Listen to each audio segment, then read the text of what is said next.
मिथिला हमारा गढ़ रहा है, लेकिन पिछले 2 लोकसभा क्षेत्र से ये हमसे छीना जा रहा है। इसके पीछे वजह क्या है, इसके पीछे कमी क्या है, इसके पीछे सियासी कोताही क्या है, इस पर आप सब लोग गौर कीजिए और हमें फिर से मिथिला वापस चाहिए।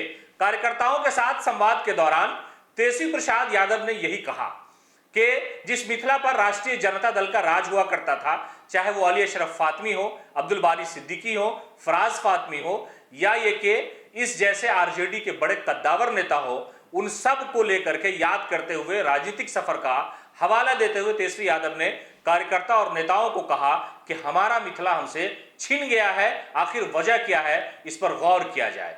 दरअसल कार्यकर्ता संवाद के दौरान तेजस्वी यादव मिथिलांचल में थे, दरभंगा में नेता और कार्यकर्ताओं के साथ मीटिंग कर रहे थे और वो ये कह रहे थे कि आखिरकार हुआ क्या कि भाई लोकसभा क्षेत्र जो है वो हमसे छीना गया। पिछले लोकसभा चुनाव के दौरान दरभंगा से ललित यादव उम्मीदवार थे, मधुबनी से फातमी उम्मीदवार थे, दोनों हार गए। उसके अलावा अली अशरफ फातमी हालांकि कई बार सांसद रहे। अगर बात की जाए तो वो राष्ट्रीय जनता दल से 1991, 1996, 1998, 2004 तक विधायक रहे। हालांकि यहां पर बीजेपी का जो झंडा गाड़ना शुरू हुआ वो कीर्ति झा आजाद के जमाने में हुआ। आइए हम आपको बताते हैं कि दरअसल 1952 से लेकर के 2024 तक किस तरह का कब्जा किन किन लोगों का रहा है।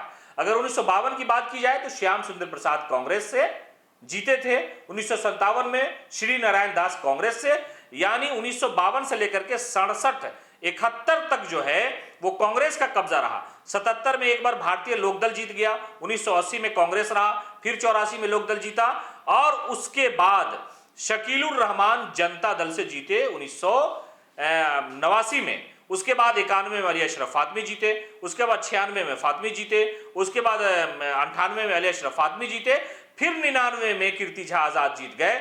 लेकिन कीर्ति झा आजाद फिर से वो जो सीट थी बीजेपी के उसको हटा करके फातमी ने फिर से आरजेडी का झंडा गाड़ा। 2004 में अली अशरफ फातमी फिर से जीत गए, लेकिन 2009 में कीर्ति झा आजाद फिर जीत गए, 14 में कीर्ति झा आजाद फिर जीत गए और 2019 और 24 की बात की जाए तो गोपाल जी ठाकुर मौजूदा समय में वहां से सांसद है। इसी को लेकर के तेजस्वी यादव ने और उनकी पार्टी ने चिंता जाहिर की और कहा जिस मिथिलांचल पर हमारा कब्जा था वो मिथिलांचल हमसे छीना जा रहा है, इसलिए आप सब लोग एकजुट होइए, एक साथ रहिए ताकि आने वाले विधानसभा चुनाव में हमें नुकसान न उठाना पड़े और जो कमी कोताही गलती या ये कि जो आत्मविश्वास नेता या कार्यकर्ताओं का कम हुआ है उस मनोबल को बढ़ाया जाए। सियासत में हौसला जब बढ़ता है तो लीडरशिप मजबूत होती है और इन्हीं सारे मामलों पर तेजस्वी प्रसाद यादव कार्यकर्ताओं और नेताओं को नसीहत दे रहे थे और कह रहे थे कि जो मिथिला हमसे छिन गया था वो मिथिला हम फिर से वापस चाहते हैं। पैनोरमा ग्रुप, जो सोचता है वो करता है।